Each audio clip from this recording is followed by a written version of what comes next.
What's going on, everybody? Sigourney Jackson here with another episode of Who Politics.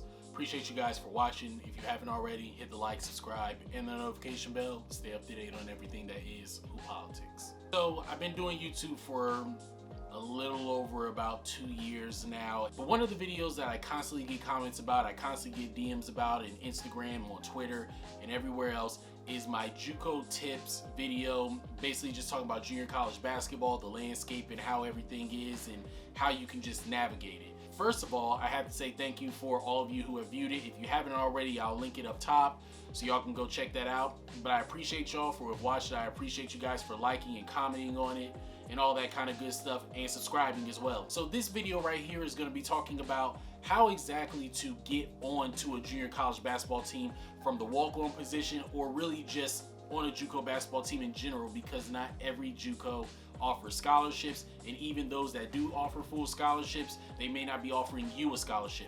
So I got 5 tips for you. Without further ado, let's go and get right into it. The first tip that you have to know when it comes to trying to get onto a junior college basketball team is finding out if you are a qualifier.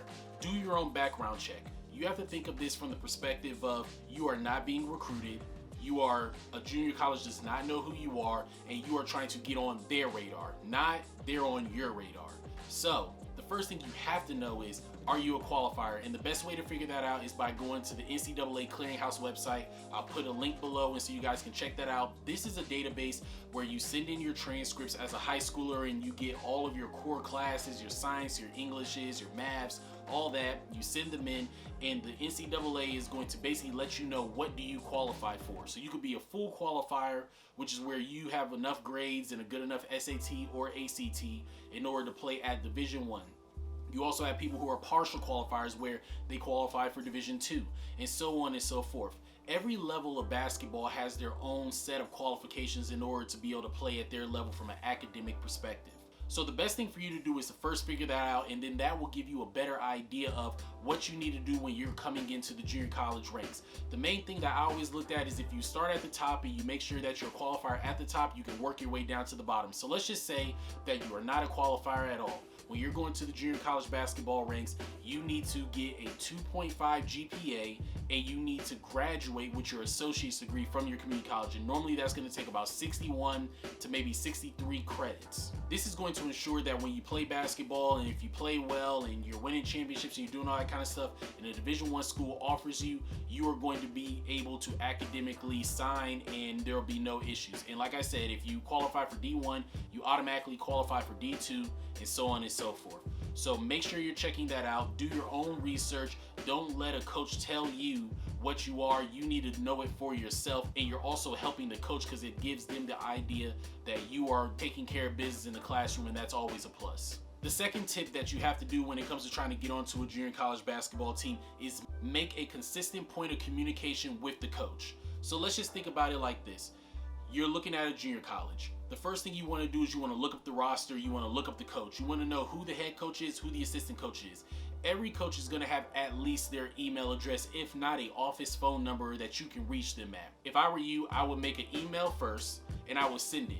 Be very formal, be very respectful. You want to make sure you're saying hello coach and put their name in it. Don't just say hey coach. Don't be informal. You don't want to make it seem like you're on the same level with that coach, because just like a basketball player who can go out and get 40 has an ego, a coach who's a head coach who knows that they have kids' futures in their hands, they have an ego as well. Treat them with respect. So when you're emailing, dear Coach Johnson, hello Coach Johnson, my name is Robert, I am a 6'2", da da da da da da da. What you also want to do is you want to put a point of contact. Where can they reach you at? But you want to make sure you give your phone number so you can get a phone call, a text from them, or any of that kind of stuff. If you have their phone number, you want to call, you want to basically let them know who you are and just build that relationship.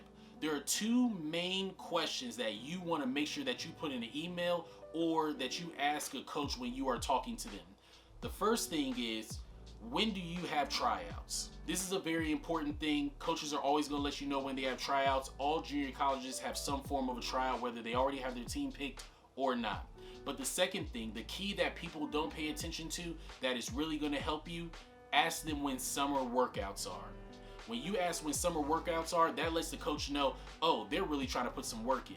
Anybody can show up when it's time to run 5-on-5 in the open gym, but not many people are willing to come out in the middle of June or July when it's hot outside and get on the track and run 4 miles with the basketball team.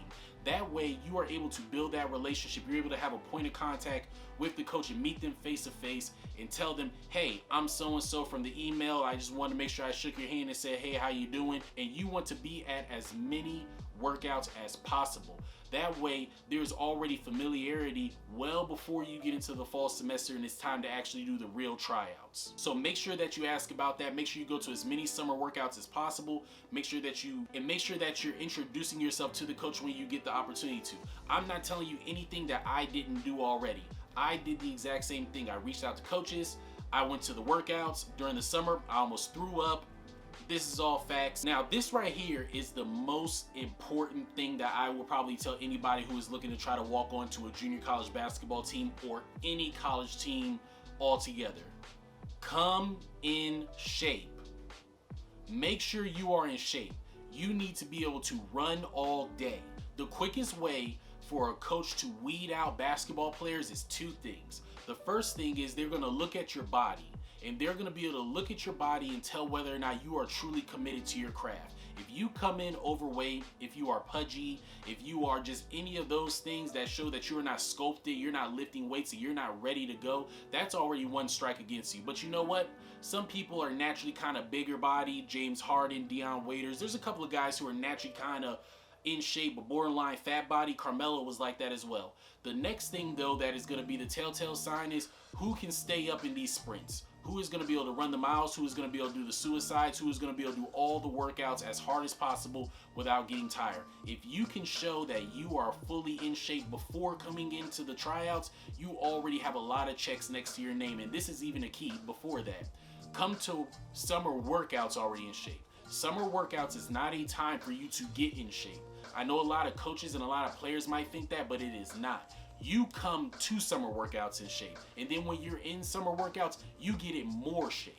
If you can do that, you're already going to be well ahead of anybody else out there who's trying out, because not everybody who is showing up is really taking it as serious as you are, and it is going to show in their conditioning. The fourth tip that I can give you when it comes to working out or trying out for a basketball team in the junior college ranks is being aggressive.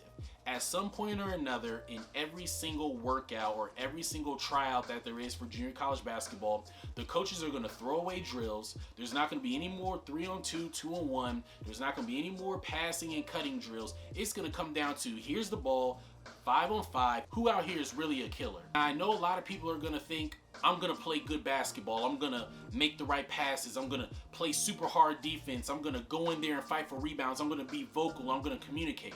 That sounds great on paper, and coaches love putting that in their little tapes that they used to give kids back in the 90s. But I'm telling you this, what you do special, you need to be trying to do it every chance you can. If you are a shooter, you need to be out there firing that thing up. If you get to the rim, you need to find every chance you can to get to the rim. I am not telling anybody to go out here and jack. I'm not telling you that. But this is what I'm telling you. If you are a shooter and you are open 20 times for a jump shot, you should have 20 jump shots up. If you have a guy who can't guard you dribbling the ball and getting to the rim, you need to go at them every chance you can get. You need to be aggressive. You need to be confident, because at the end of the day, you are trying to take other people's spots. You are trying to carve your way into a team that most likely is already picked. Coaches normally already have their idea of who their roster is well before the season begins. And they're normally only looking for maybe 2 or 3 extra guys who want to come in and just be good basketball players along with them. And if they can't get their hands on a 6'7" or a 6'8" or a 7-footer, they are looking for whoever they can get. And that whoever is you. So be aggressive, come in there, attack everybody, do not be scared, and do what you do best at a high level. Play defense and all that other kind of stuff, but make sure you're out there trying to get a bucket, because that's what a lot of coaches see more than anything else, despite what you guys might think. And the final thing that I can tell you when it comes to trying out for a Juco basketball team, keep your grades up. I know that sounds so basic and so duh, but I'm telling you, from experience, every Juco is going to have a roster. That roster is going to be anywhere around the range of maybe 11 to 13, 14, 15 players. I kid you not, by the end of the season, no matter what Juco is, by the end of the season, 2 or 3 people will flunk off of the team. When I played Juco, there was about 14 people on our roster.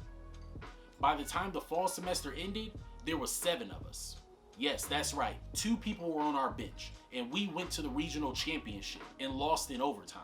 The same people who didn't play at all in the first half of the season were then starting for us and averaging about 15 to 20 points a night. If you can stick around academically, then you are going to most likely 8 times out of 10 have the opportunity to get out there on the floor, because not everybody is taking this basketball thing as serious as you are. A lot of people are saying that they want to be D1, but they're not putting the work in academically and on the court. Some people have bad attitude. Some people just can't put 2 and 2 together and make 4. Don't be one of those people. Make sure you're ahead of your grades, and this is the key of how you can do that. Make sure every single semester that you take while you are at your community college or Juco, you are taking a minimum of 5 classes per semester. That means you should be taking at least 15 credits every single semester.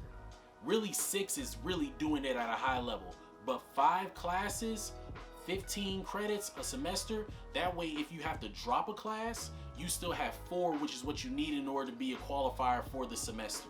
You have to have at least 12 credits. You need to pass those 12 credits. If you do all these things, I guarantee you're going to be putting yourself in the best possible situation to be able to get onto whatever junior college basketball team you're looking at.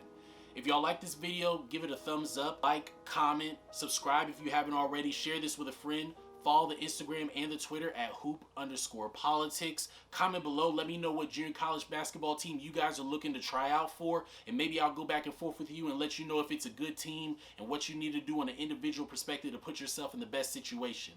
And without further ado, guys always control. Peace.